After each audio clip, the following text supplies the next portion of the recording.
जाने के बाद इसे कितनी प्रक्रियाओं से गुजरना पड़ता है। आइए देखते हैं कि मानव शरीर में पाचन कैसे होता है। हमारा उद्देश्य है पाचन तंत्र के माध्यम से भोजन के अंतर ग्रहण को समझना। पाचन तंत्र आहार नाल और यकृत तथा अग्नाशय जैसे अन्य अंगों से मिलकर बना होता है। आहार नाल अमाशय, छोटी आंत और बड़ी आंत जैसे विभिन्न अंगों से युक्त एक लंबी नलिका होती है। जब हम खाना खाते हैं तो लार का स्राव होता है, जो भोजन को आंशिक रूप से विखंडित करता है और भोजन के कणों को आसानी से निगलने के लिए स्नेहन करता है। भोजन के इस पुंज को बोलस कहा जाता है। बोलस ग्रसनी के मुख तक पहुंचता है। ग्रसनी एक 10 इंच लंबी नलिका है।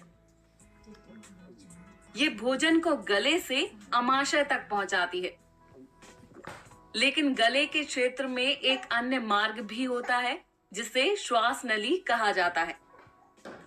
जब हम भोजन को एक छोटे बोलस के रूप में निगलते हैं तो घाटी ढक्कन या कंठच्छद नामक एक विशेष पल्लिका हमारी श्वास नली के मुख को आवृत करती है, जो ये सुनिश्चित करती है कि भोजन केवल ग्रसिका में ही प्रवेश करे, ना कि श्वास नली में।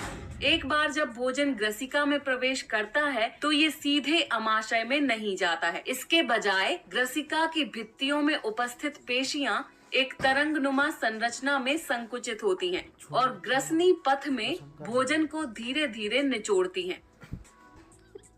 ग्रसनी के अंत में जुड़ा अमाशय एक पेशीय विस्तारित कोश होता है, जो जे अक्षर के आकार का होता है।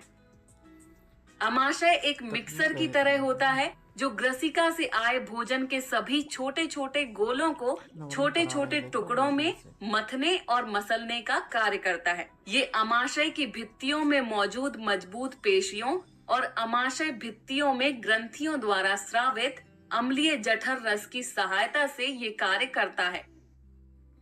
जठर रस भोजन को विखंडित करने में सहायता करते हैं और पाचन तंत्र के अगले भाग, जो छोटी आंत है, के लिए मिश्रण तैयार करते हैं। लेकिन छोटी आंत भोजन से पोषक तत्वों को प्राप्त करने के लिए भोजन को स्वयं विखंडित नहीं कर सकती है। ये इसके लिए पाचन तंत्र के 3 अन्य अंगों से सहायता लेती है। ये अंग अग्नाशय, यकृत और पित्ताशय हैं। वे आहार नाल का भाग नहीं होते हैं, लेकिन पाचन तंत्र में सहायक अंग होते हैं। वे विभिन्न रसों का स्राव छोटी आंत में करते हैं। ये रस भोजन को पचाने में सहायता करते हैं और शरीर को पोषक तत्वों को अवशोषित करने की अनुमति देते हैं। अग्नाशय शरीर को वसा और प्रोटीन को पचाने में सहायता करने वाले रस को स्रावित करता है। यकृत से स्रावित होने वाला रस, जिसे पित्त कहा जाता है, वसा के विकुंडलन में सहायता करता है और पित्ताशय इस पित्त रस के लिए एक भंडार गृह का कार्य करता है, जो अतिरिक्त मात्रा का भंडार करता है, जिसका उपयोग आवश्यकता होने पर किया जाता है। रस के साथ संपूर्ण भोजन के मिश्रित होने के बाद अंतर्वस्तु बहुत पतली और जलीय हो जाती है। ये छोटी आंत के निचले भाग में चली जाती है, जहां ये अंततः अवशोषित हो जाएगी।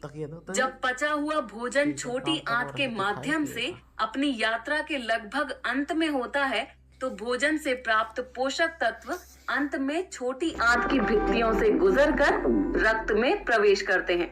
अपचित भोजन फिर बड़ी आंत में पारित हो जाता है। इस भाग में जल का अवशोषण होता है और ठोस अपशिष्ट उत्सर्जित हो जाता है। आइए सारांश देखें। पाचन तंत्र आहार नाल और अन्य अंगों से मिलकर बना होता है। लार के साथ मिश्रित भोजन बोलस कहलाता है। ग्रसिका भोजन को गले से अमाशय तक पहुंचाती है।